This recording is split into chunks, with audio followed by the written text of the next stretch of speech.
दोस्तों आज की वीडियो में मैं आपको ऐसी 6 दुनियावी चीज़ें 6 ऐसे ऑब्जेक्ट्स और आइटम्स के बारे में बताऊंगा जो कि डिमोनिक हैं और किसी भी मसीह बहन भाई को इनको अपनी ज़िंदगी में एंटर नहीं करना चाहिए। तो आइए बगैर वक्त को ज़ाया किए वीडियो को स्टार्ट करते हैं। तो नंबर 1 पर आता है crystal healing and the Bible. दोस्तों बाइबल हमें क्रिस्टल्स का इस्तेमाल करने से मना तो नहीं करती, लेकिन बाइबल हमें इसके बारे में वार्न भी ज़रूर करती है कि हम लोग क्रिस्टल्स का जो इस्तेमाल है वो अपनी ज़िंदगी में अगर करते भी हैं तो हम लोग उसको मिस्टिकल पर्पस के लिए या फिज़िकल हीलिंग के लिए या एनलाइनमेंट के लिए इस्तेमाल ना करें, क्योंकि ऐसा देखा गया है जो मेजॉरिटी जो लोगों की है जो कि इन क्रिस्टल्स को प्रमोट करती है वो किसी ना किसी ऑकल्ट का हिस्सा होती है और वो लोगों को जो है फोर्स करते हैं कि हमें इनका इस्तेमाल करना चाहिए, क्योंकि इन लोगों का ऐसा मानना है कि ये जो वर्ल्ड है, ये जो दुनिया है, ये बहुत सी एनर्जी से जो है मिलके बनी है और ये लोग इन स्टोन्स के ज़रिए जो है हमें फ़िज़िकल हीलिंग दे सकते हैं या फ़िज़िकल एनलाइनमेंट दे सकते हैं। इस तरह का इन लोगों का मानना होता है और बाइबल इस चीज़ को पेगनिज़म में शामिल करती है और बाइबल हमें फ़िज़िकल हीलिंग मिस्टिकल पर्पस के लिए इन पत्थरों का इस्तेमाल या तवीज़ों का इस्तेमाल करने से मना करती है। और दोस्तों हमें एक बात अपने ज़हन में रखनी है कि ये जो क्रिस्टल्स हैं ये खुदा की ही बनाई हुई चीज़ है, हमें इनको कर्स नहीं बोलना चाहिए। और मैं ये नहीं कह रहा हूँ कि हम लोग इनका इस्तेमाल अपनी ज़िंदगी में बिल्कुल ही ना करें, लेकिन अगर हम इनको फ़िज़िकल हीलिंग के लिए इस्तेमाल करते हैं इन क्रिस्टल्स को, डायमंड्स को, तो उससे बाइबल हमें वार्न करती है। और हमें ये बात याद रखनी है कि जो नया यरूशलेम शहर है उसका भी बहुत सा हिस्सा इन क्रिस्टल्स के साथ ही बना हुआ है। मुकाशफा की किताब में आप लोग पढ़ सकते हैं इसके बारे में। तो दोस्तों क्रिस्टल्स का इस्तेमाल हम लोग अपनी ज्वेलरी वगैरह में तो कर सकते हैं, जिस तरह से बहुत सी बहनें इसका इस्तेमाल करती भी हैं, लेकिन हमें हीलिंग वगैरह के चक्कर में नहीं पड़ना, क्योंकि बहुत से ऐसे ऑकल्ट्स हैं जो कि इन स्टोन्स के ज़रिए आपको फ़िज़िकल हीलिंग देने का दावा करते हैं। तो बाइबल हमें इससे मना करती है और हमें फ़िज़िकल हीलिंग किसी स्टोन से नहीं बल्कि खुदावंद यीशु मसीह के नाम से हमें किसी भी किस्म की जो फ़िज़िकल हीलिंग है वो हमें मिल सकती है। नंबर 2 पर आता है ईवल आई। दोस्तों ये जो ईवल आई है इसको बुरी नज़र से बचाने के लिए जो है यूज़ किया जाता है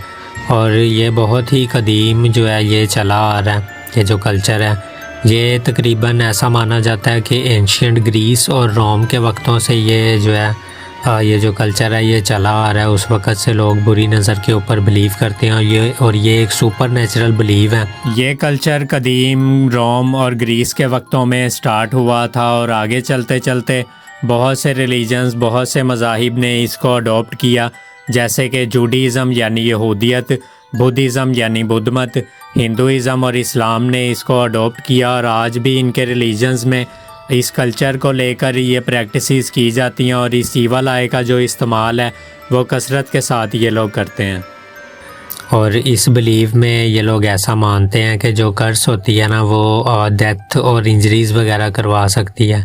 इसीलिए ये लोग प्रोटेक्शन के लिए इस ईवल आई का इस्तेमाल करते हैं। इस तरह के लॉकेट्स का, इन तावीज़ों का इस्तेमाल करते हैं ईवल आई से प्रोटेक्शन के लिए और ये हज़ारों सालों से जो है चला आ रहा है। और इनकी जो मोस्ट पॉपुलर फॉर्म है उसको आई बीड्स के नाम से जाना जाता है, जो कि आप स्क्रीन पे देख भी रहे होंगे।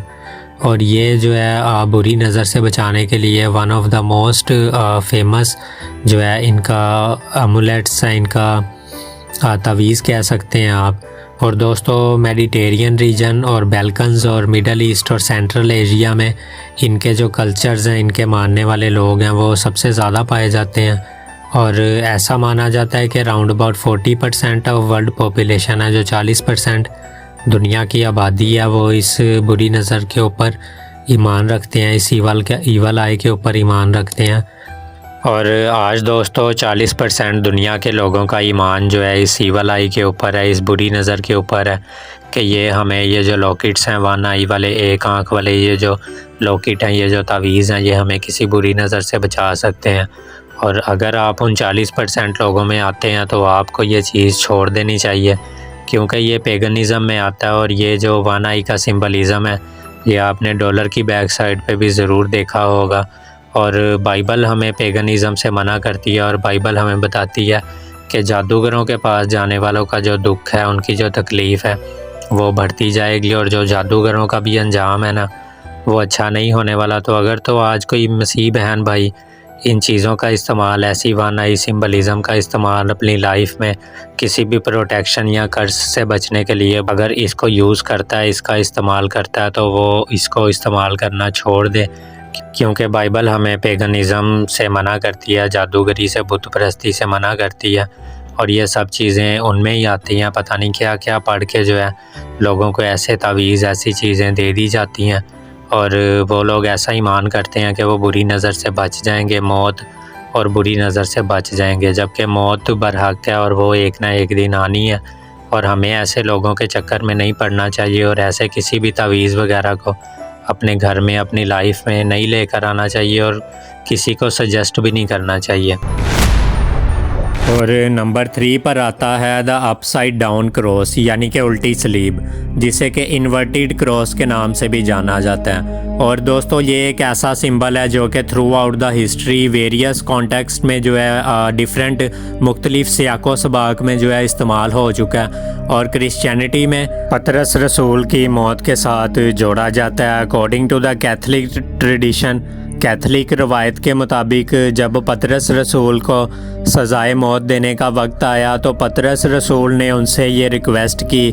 कि उनकी जो सलीब है, उनकी जो क्रॉस है, उसको उल्टा किया जाए, क्योंकि पतरस रसूल अपने आप को अनवर्दी समझता था कि वो यीशु मसीह की तरह सेम मैनर में जो है क्रूसीफाई किया जाए। तो इसीलिए पतरस रसूल ने उनसे ये रिक्वेस्ट की और उनके कहने पे उन्हें उल्टी सलीब दी गई, जिसके बारे में हम सब लोग जानते हैं। और आपने देखा कि ये उल्टी सलीब कैसे जो है क्रिश्चियनिटी के साथ जुड़ी हुई है। और मौजूदा दौर में जो अपसाइड डाउन क्रॉस है वो एंटी क्रिश्चियन और सैटनिक सिंबल बन चुका है। और 19वीं सदी में एक ओकल्ट लीडर था जिसका नाम ईगन विंतरास था, शायद मैं इसका नाम सही से ना प्रोनाउंस कर पा रहा हूँ, लेकिन आप लोग देख लें, स्क्रीन के ऊपर लिखा हुआ है। और ये ईगन विंतरास पहला शख्स था, पहला आदमी था जिसने कि इस इन्वर्टेड क्रॉस को वेयर किया था, यानी कि इसको पहना था। और आगे चलकर एक पोप था जिसका नाम पोप ग्रेगरी था, उसने इसको अपने एक पैम्फलेट में जो कि 1846 में जो है शाया किया था, जिसका नाम सिलीटुर साले था, उसमें इन्होंने इसको कंडक्ट किया था। क्योंकि ये लोग जो हैं शैतान के जो पुजारी हैं वो ब्लैक मैसेज किया करते थे, वो भी नूडली किया करते थे और मास्टर बेटिंग भी जो है ऑल्टर के ऊपर ये लोग किया करते थे। और वक्त गुजरने के साथ साथ और इसको जो है पोप ग्रेगरी ने जो है कंडक्ट किया था, इन लोगों की मज़ामत की थी। और वक्त गुजरने के साथ साथ ये जो इन्वर्टेड क्रॉस है ये बहुत ही ज़्यादा कॉमनली यूज़ किया जाने लगा ओकल्ट लीडर्स की तरफ से और इन्होंने इसे एक ओकल्ट सिंबलिज़म बना दिया। और दोस्तों 1960 की शुरुआत में जो है बहुत से टीवी सीरियल्स और प्रोडक्शंस और फ्रेंचाइज वगैरह ने इस सिंबल को जो है रिप्रेजेंट करना शुरू कर दिया एंटी क्रिश्चियन और सैटन के साथ। और ये निशान, उल्टी सलीब का निशान जो है, इन्वर्टेड क्रॉस का जो निशान है, वो one of the most popular जो है साइन बन चुका है इन सैटनिक लोगों का। ये लोग रिप्रेजेंट करते हैं इससे सैटन और एंटी क्राइस्ट को। और दोस्तों हमें ये बात याद रखनी है कि ये जो इन्वर्टेड क्रॉस है ये इनहेरेंटली ईवल और सैटनिक नहीं है। ये एक सिंपल सा जो है सिंबल है जिसे कि बहुत से वेरियस कॉन्टेक्स्ट में through out the history use किया जाता है। जैसा कि मैंने आपको बताया कि शैतानी लोग इसको शैतान के लिए यूज़ करते हैं, क्योंकि हम लोग जानते हैं कि वो सब चीज़ों को उल्टा कर देते हैं और वो मसीह की तालीम को भी उल्टा करना चाहते हैं, इसीलिए इस क्रॉस को वो लोग जो है उल्टा कर देते हैं। लेकिन मसीहत में हमें ये बात याद रखनी है कि पतरस रसूल जो कि खुदा का बहुत बड़ा रसूल था और पतरस रसूल ने उल्टी सलीब ली और आज क्रिश्चियनिटी में, कैथलिक ट्रेडिशन में इस इन्वर्टेड क्रॉस को जो है पतरस रसूल की मौत के साथ जोड़ा जाता है। तो ये क्रॉस अपने आप में गलत नहीं है, लेकिन अगर हम लोग इसको सैटनिक वर्शिप के लिए यूज़ करते हैं तो वो गलत है। और आज शैतानी लोग दोस्तों बहुत ज़्यादा फैल चुके हैं और ये निशान हॉलीवुड, बॉलीवुड में आपको हर जगह पे देखने को मिलेगा, क्योंकि ये निशान शैतानी सिंबलिज़म में ये लोग यूज़ करते हैं। और आज किसी भी मसीह बहन भाई को इस तरह का कोई भी निशान अपने घर में, अपनी लाइफ में या कभी भी उसको पहनना नहीं चाहिए, क्योंकि इन सब चीज़ों पे ये शैतान के पुजारी जादू करते हैं, स्पेल कास्टिंग करते हैं और उस तरह से ये चीज़ें हमारे घरों तक पहुंच जाती हैं। और हमने इस तरह की चीज़ें मूवीज़ वगैरह में भी देखी होंगी कि लोग अपने घरों में किसी चीज़ को लेकर आए और उनके घरों पर शैतानी हमले होना शुरू हो गए, उनके घर में मौत होना शुरू हो गई, तरह तरह के मसले और लड़ाई झगड़े शुरू हो गए। तो दोस्तों ये सब चीज़ें किसी हद तक सच हैं और आज किसी भी मसीह बहन भाई को ऐसी चीज़ों का यूज़ नहीं करना चाहिए। और मैं पर्सनली भी बहुत से यंगस्टर्स को, नौजवानों को जानता हूँ जो कि अपने हाथ पे, अपनी बॉडीज़ पे वन आई सिंबलिज़म और पिरामिड वगैरह के सिंबलिज़म बनवा लेते हैं और बाद में जब वो परेशान होते हैं तो मैं आपको बताना चाहता हूँ